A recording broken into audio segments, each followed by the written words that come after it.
ప్రముఖ పుణ్యక్షేత్రం శ్రీ పెనుసుల లక్ష్మీ నరసింహస్వామి దేవస్థానం సమగ్ర అభివృద్ధికి మాస్టర్ ప్లాన్ను సిద్ధం చేయడం జరిగిందని రాష్ట్ర దేవాదాయ ధర్మాదాయ శాఖ మంత్రి ఆనం రామనారాయణ రెడ్డి తెలిపారు. రానున్న 4 ఏళ్లలో పెంచలకోన దేవస్థాన ప్రాంతంలో అసంపూర్ణంగా ఉన్న అన్ని అభివృద్ధి కార్యక్రమాలను పూర్తి చేసి భక్తులకు అందుబాటులోకి తీసుకురావడం జరుగుతుందని మంత్రి ఆనం చెప్పారు.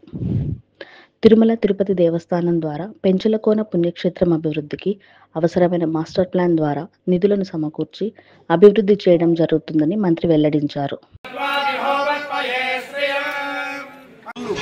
మధ్యలో ఆగిపోయి ఉన్నాయి, వాటిని కూడా ఒకసారి సమీక్షించుకొని శాసనసభ్యునితో కలిసి అందరం కూడా తిరుమలకి వెళ్ళి తిరుమల అధికారులను ఇక్కడికి తీసుకొచ్చి రేపటి కార్యక్రమం లోపల అంటే బ్రహ్మోత్సవాల లోపల పూర్తిగా చేసి అక్కడ నిర్మాణం చేసిన భక్తుల కోసం నిర్మాణం చేసిన గదులు కూడా ఆలయ పరిధిలోకి తీసుకొచ్చి భక్తులకి మరింత వెసులుబాటు కల్పించడానికి ఏర్పాటు చేస్తున్నాం.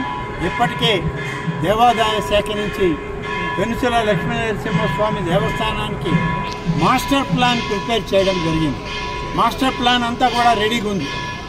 త్వరలోనే దాన్ని ఒక పూర్తి స్వరూపాన్ని తీసుకొని దాన్ని ఆమోదింపజేసి ఈ యొక్క ఆలయ అధికారులకి ఎమ్మెల్యే గారికి స్వాధీనం చేయడం జరుగుతుంది.